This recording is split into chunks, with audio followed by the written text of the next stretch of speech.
Midterms drew record-setting early voting, and it was a heavy election day turnout. It also brought a number of firsts, everybody. So let's run through some of those incredible firsts. The Democratic candidate from New York, Alexandria Ocasio-Cortez, is the youngest woman ever elected to Congress at the age of 29 years old. How about Ayanna Pressley? She's the first black woman from Massachusetts ever elected to Congress. And Jared Polis from Colorado is the first openly gay man elected governor.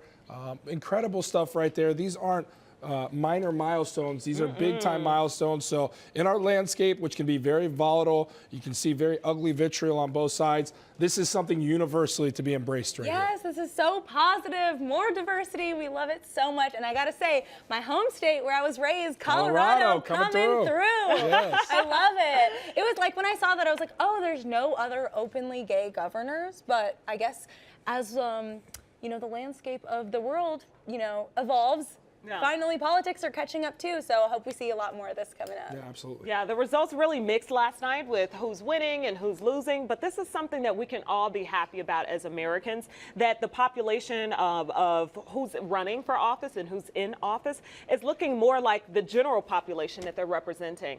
So something that we can all be happy about. Yeah, and I think back to 2008 when Barack Obama made history. And I remember sitting there and I remember being in tears for what the future could potentially hold. And we're not quite there yet by any means. I think I dreamt a little bit overshot and we're back to reality, but yet still I realized I can do anything in this country. And when that happened, that also made me cry for my son, because I knew there's no door that should be shut on you if you can get to the most powerful office in the country. Yes, there's still racism. Yes, there's still obstacles, but we can do this as black men. So for the first openly gay person to hold office, for the first black woman, for the first gay, for the first lesbian, The youngest woman. for all these minorities to achieve history, I smile for their people, because they too can follow in the path of them, and that excites me. And that's what it's about. You're living your civic duty, being able to have your voice heard, being to have people represent you that have been marginalized for so long. It's a very beautiful thing. And here's another perspective. So the Democrats have now taken control of the House, and now we kind of have a little bit more balance. You know, I know that the Senate is still red, and of course the White House is still red, and as well as the Supreme Court.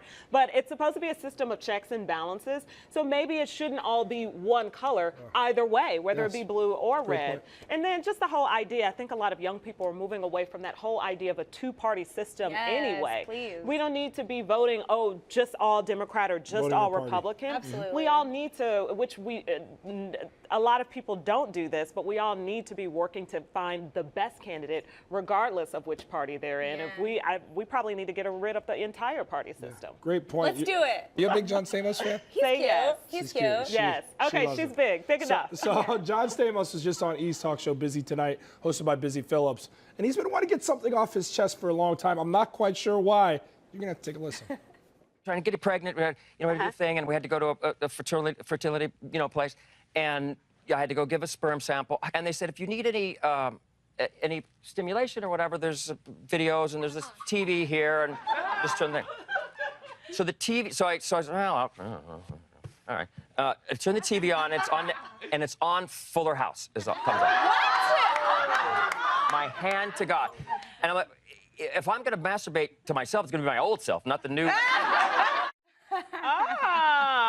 See, your boy is, the confidence reigns supreme with this, man. He loves himself maybe a little too much.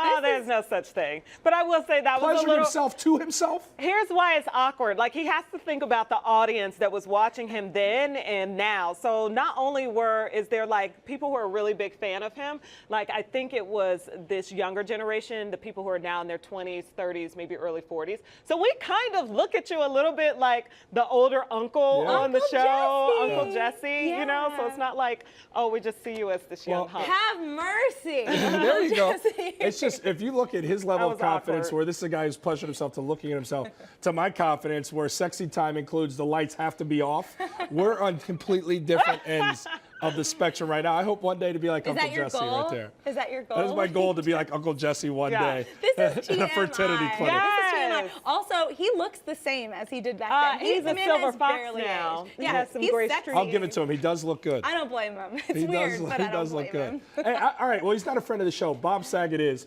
He's been on here, Yes. so he's my favorite character from the whole Full House franchise. Oh, we love good old Bob. Yeah, right, absolutely. And Kelly Rizzo, his newly engaged fiance. So, Yeah. or no, excuse me, wife, Married. now married.